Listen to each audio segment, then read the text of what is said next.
Episode की शुरुआत में जो जियांगशेंग होता है वो अपने कलाई को देख रहा था, जो शायद सुन जियाओ से ईपी वॉच लिया था वो देख रहा था, और उसे बताया जा रहा था उसमें जब ये रेडिएशन लेवल थ्रेशोल्ड से 50 से ऊपर चला जाएगा तो यूजर के हेल्थ पे इफेक्ट करेगा। इसलिए यूजर को बताया जा रहा है कि ये किसी तरह का आयोडीन अपने पास स्टोर करके रखे, जो कि ईपी कंट्रोलर के ही तरह होगा रेडिएशन को लेवल में रखने के लिए यूजर की बॉडी में। तो जो हमारा जियांगशेंग होता है वो कहता है कि ये कैसा रहेगा कि एक मिलावट आयोडीन रखने के लिए, और उसके साथ ही वो इधर से उधर घूमते हुए कहता है जो इंसान होते हैं वो आयरन के होते हैं और जो फूड होता है वो स्टील का, लेकिन दिन बिना किसी खाने के ये किसी तरह का अच्छा डील नहीं रहेगा। चलो पहले मैं अपने पेट को भर लेता हूँ, फिर उसके बाद देखेंगे। दिखाया जाता है जो कि हमारे जियांगशेंग अपना खाना बना रहा था। खाना बनाने के बाद वो बैठ जाता है खाने के लिए और कहता है ओके परफेक्टो, मैं ऐसे ही थोड़ी शेफ एग्जाम को पास कर लिया, मुझे इतना मेहनत तो करना ही पड़ा था। जियांगशेंग जो होता है वो खाते हुए मन में सोच रहा था मुझे ये नहीं पता कि मेरे को कितना किलो या कितना टन देना होगा जिससे मैं ट्रेड कर सकूं खाने को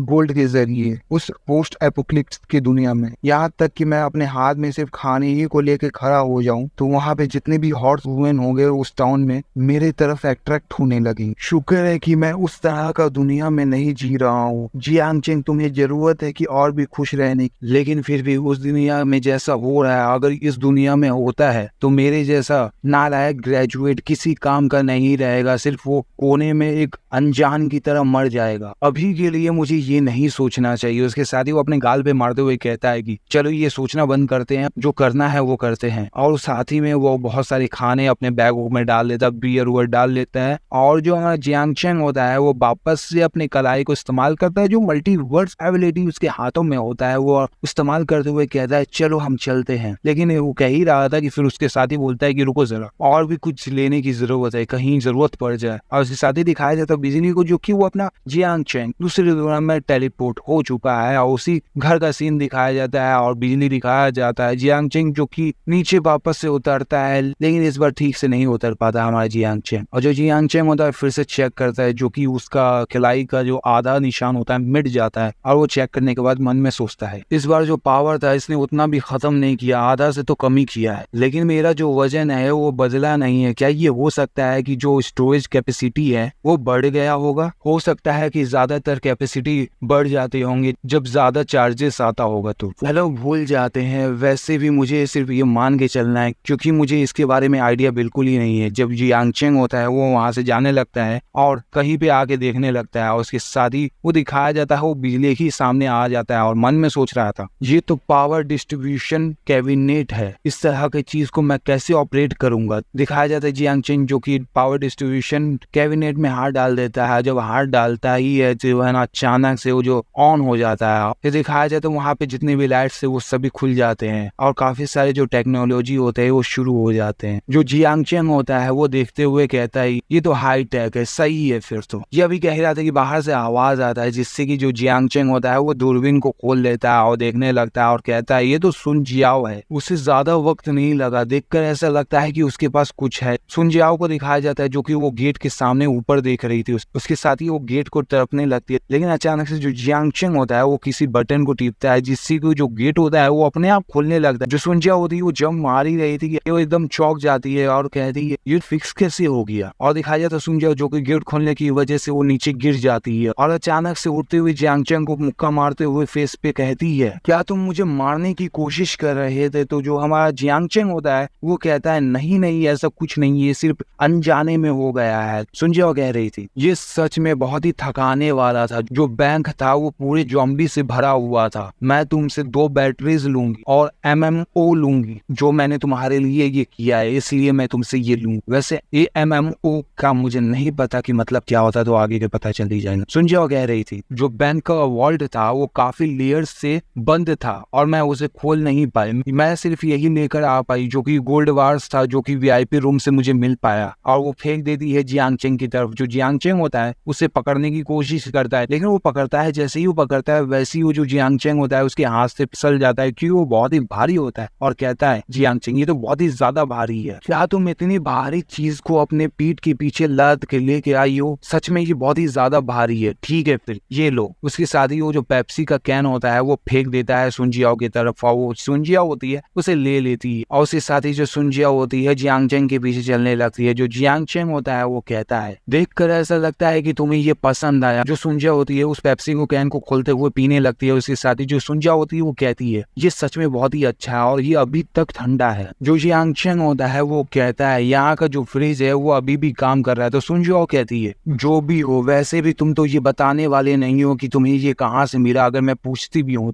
तो बताओ कि आगे क्या करना है। लेकिन मुझे अभी भी डर है क्योंकि हमें अभी भी प्रोफेशनल की जरूरत है जो वो बैंक के वॉल्ट को खोलेगा और उस गोल्ड को इधर से उधर करने में भी हमारी मदद करेगा। कम से कम हमें एक पावरफुल एक्सप्लोजिव की जरूरत पड़ेगा, नहीं तो एक हाईली स्किल्ड के हैकर की जरूरत पड़ेगा जो कि उस इलेक्ट्रॉनिक लॉक को तोड़ सकेगा। जो जियांग चेंग होता है वो मन में सोच रहा था क्या तुम मुझसे ये मजाक कर रही हो, आखिर मैं इस दुनिया में किस तरह से किसी को ढूंढ सकूंगा। और साथ ही में जियांग चेंग कहता है सुनजियाओ से आखिर मैं ये दोनों चीज को कैसे ढूंढ पाऊंगा। तो सुनजियाओ कहती है काफी सारे सर्वाइवर बेसिस के पास ऐसी सारी चीजें हैं जैसे कि ल्यूडिंग टाउन। जो जियांग चेंग होता है ये बात सुनकर कहता है क्या ये यहाँ से दूर है। तो सुनजियाओ कहती है नहीं, लेकिन वो थोड़ा ज्यादा ही अच्छा प्लेस है जहाँ पे हम लोग रह रहे हैं, इससे तो बहुत ही लाख दुगना अच्छा है और वो ज्यादा ही महंगा है। तो जियांग चेंग कहता है तुम्हारा मतलब क्या है इससे। सुनजियाओ कहती है जो वहाँ पर रहना चाहते हैं वहाँ का जो प्रॉपर्टी और जो लेबर है उन्हें अपना आजादी को छोड़ना होगा और वहाँ पे सिर्फ वो जाने वाले लोग ही यानी कि विजिटर उनको क्रिस्टल के एक एनर्जी यूनिट के लगभग देना होगा या किसी तरह का आइटम जो वैल्यूएबल होगा उसके लिए एंटर करने के लिए देना होगा। तो जियांग चेंग कहता है क्रिस्टल के बराबर एक यूनिट क्या मतलब है इसका। तो वो जो सुनजिया होती है वो अपनी चेस्ट से कुछ सामान निकालती है जो कि पत्थर जैसा होता है और उसके साथ ही वो सुनजिया कहती है ये रहा वो चीज जो कि मैं उसके बारे में कह रही हूँ तुमसे। इस क्रिस्टल के टुकड़े में 37 एनर्जी यूनिट बचा हुआ है, ये तुम ईपी को इस्तेमाल करते हुए देख सकते हो। इतना आसान भी नहीं है इसे पाना, ये सिर्फ म्यूटेंट ज़ॉम्बी के सर ही से ये निकाला जा सकता है क्योंकि म्यूटेंट ज़ॉम्बी के सर में ये होता है। अगर इस तरह का आइटम किसी के पास हो हर मुमकिन कोशिश करना कि उनसे दूर रहने का क्योंकि वो खतरनाक होंगे। इस एपिसोड को यहीं पे खत्म करते हैं, आगे के एपिसोड में हम देखेंगे कि हमारे जियांग चेंग के साथ आगे क्या होने वाला है क्योंकि कुछ अच्छा होने वाला है जियांग चेंग के साथ पहली बार। चलो फिर बाय बाय।